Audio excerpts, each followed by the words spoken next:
प्रेम की डोर बाबा खींच रहा है आज, सहज ही अपनी ओर हम चले वतन की ओर।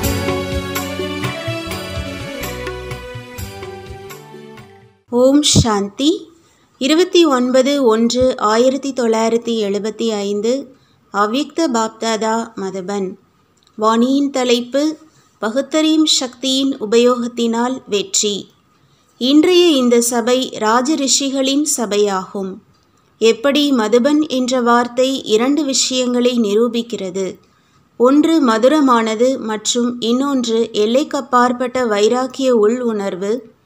அதே போலவே ராஜரிஷி என்ற வார்த்தையின் அர்த்தமானது ராஜ்யம் செய்யக்கூடியவர்கள், ஒன்றும் இல்லாதவரிலிருந்து அனைத்தும் நிறைந்தவராக ஆவது. எவ்வளவு அதிகாரம் இருக்கிறதோ அந்த அளவே அனைத்தையும் தியாகம் செய்த நிலை. அனைத்தையும் தியாகம் செய்தவர் என்றால் நேரத்தின் மீது, எண்ணத்தின் மீது, சுபாவம் மற்றும் சம்ஸ்காரத்தின் மீது அதிகாரத்தை பெறக்கூடியவர். எப்படி விரும்புகிறீர்களோ அப்படி தன்னுடைய நேரம், சுபாவம் மற்றும் சம்ஸ்காரத்தை மாற்றம் செய்ய முடிய வேண்டும். அதாவது நேரத்திற்கு ஏற்றபடி தன்னுடைய சொரூபம் மற்றும் ஸ்திதியை தாரணை செய்ய வேண்டும். அந்த மாதிரி ராஜரிஷியாக, அதாவது அனைத்தின் அதிகாரி மற்றும் சர்வ தியாகியாக ஆகியிருக்கிறீர்களா? ஜென்மம் எடுத்தவுடனேயே காரியத்திற்கு ஏற்றபடி உயர்ந்த சுய கௌரவத்தின்படி பாப்தாதா மூலமாக ராஜரிஷியின் பதவி பிராப்தி ஆகியிருக்கிறது அல்லவா? அனைத்தின் அதிகாரிகளாக ஆகிவிட்டீர்களா அல்லது இப்பொழுதுதான் ஆக வேண்டுமா? என்ன நினைக்கிறீர்கள்? உங்கள் அனைவரின் விசேஷமான கோஷம் எது? எப்பொழுது பிறப்புரிமையாக இருக்கிறது என்றால், ஜென்மம் எடுப்பதினாலேயே பிராப்தி ஆகிறது என்றால் அதிகாரியாகவோ ஆகியே விட்டீர்கள் அல்லவா? ஞானம் நிறைந்தவர் என்றால் மாஸ்டர் ஞானக்கடல் ஆவார். எப்பொழுது மாஸ்டர் ஞானக்கடலாக ஆகிவிட்டீர்கள் என்றால், ஞானம் அதாவது அறிவின் காரணமாக அதிகாரம் பிராப்தி ஆகிறது. அறிவு குறைவாக இருக்கிறது என்றால் அதிகாரமும் குறைவுதான். ஞானம் நிறைந்தவராகவோ இருக்கிறீர்கள்தானே? இப்பொழுது கடைசி நிலை என்னவாக இருக்கிறது, அதை தெரிந்திருக்கிறீர்களா? கர்மாத்தீத் ஆவதின் நிலையின் அடையாளம் என்னவாக இருக்கிறது? எப்பொழுதும் வெற்றி அடைபவர். நேரமும் பயனுள்ளதாக்கப்பட்டது, எண்ணமும் பயனுள்ளதானது, உறவு நெருக்கமும் எப்பொழுதும் பயனுள்ளதாக இருக்கிறது என்றால் இதைத்தான் வெற்றி அடைபவர் என்று கூறுவது. அந்த மாதிரி வெற்றி அடைபவராக ஆவதற்காக தற்சமயத்திற்கேற்றபடி விசேஷமாக எந்த சக்தியின் அவசியம் இருக்கிறது? அதன் மூலம் அனைத்து விஷயங்களில் எப்பொழுதும் வெற்றியடைபவராக ஆகிவிடலாம். அது எந்த சக்தி? அனைத்து சக்திகளும் பிராப்தி ஆகின்றன. இருந்தாலும் தற்சமயத்திற்கேற்றபடி விசேஷமாக பகுத்தறியும் சக்தியின் அவசியம் இருக்கிறது. ஒருவேளை பகுத்தறியும் சக்தி மிக நன்றாக இருக்கிறது என்றால் விதவிதமான வழிகளில் வந்திருக்கும் தடைகள் எவை முழு ஈடுபாட்டில் தடை ஏற்படுத்துகிறதோ அந்த தடைகளை முன்பாகவே தெரிந்து அவை மூலமாக தாக்குதல் ஏற்படுவதற்கு முன்பே அவற்றை அழித்து விடுவார்கள். இதன் காரணமாக நேரம் வீணாக செல்வதற்கு பதிலாக சக்திசாலியாக சேமிப்பாகி விடுகிறது.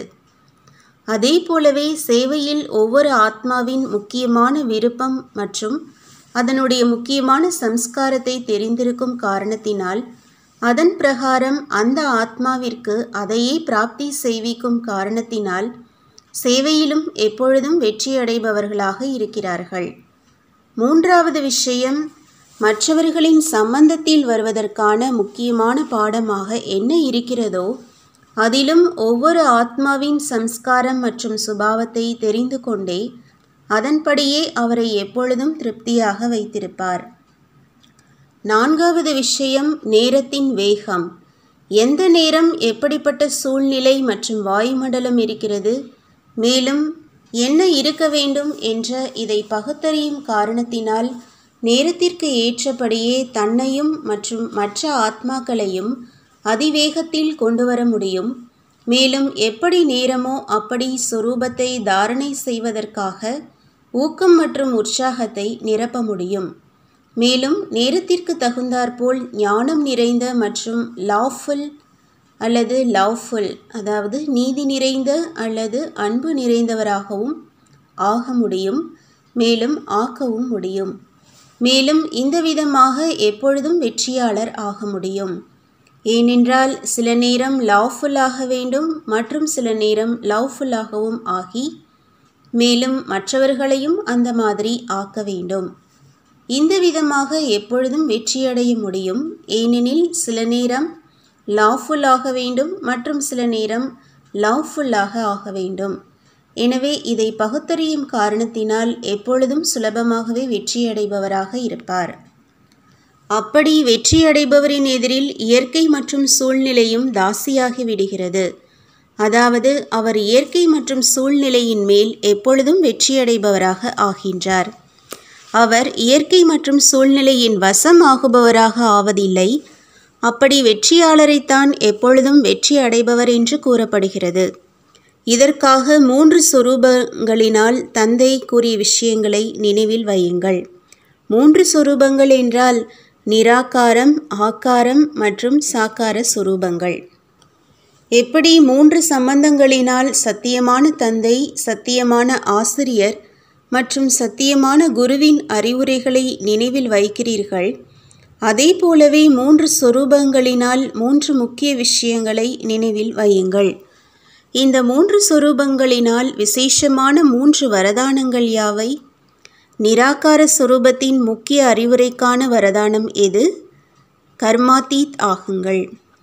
ஆகார சொரூபம் மற்றும் ஃபரிஷ்தா நிலைக்கான வரதானம் எது? டபுள் லைட் ஆகுங்கள்.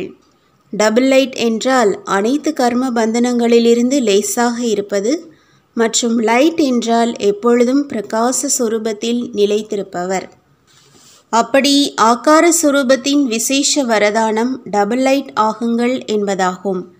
இதன் மூலமாகத்தான் இரட்டை கிரீடம் அணிந்தவராகவும் ஆவீர்கள். சாகார சொரூபத்தின் விசேஷ வரதானம் எது? சாகார சொரூபத்தின் விசேஷ வரதானம் சாகார பாபாவிற்கு சமமாக நிரகங்காரி மற்றும் நிர்விகாரி ஆகுங்கள்.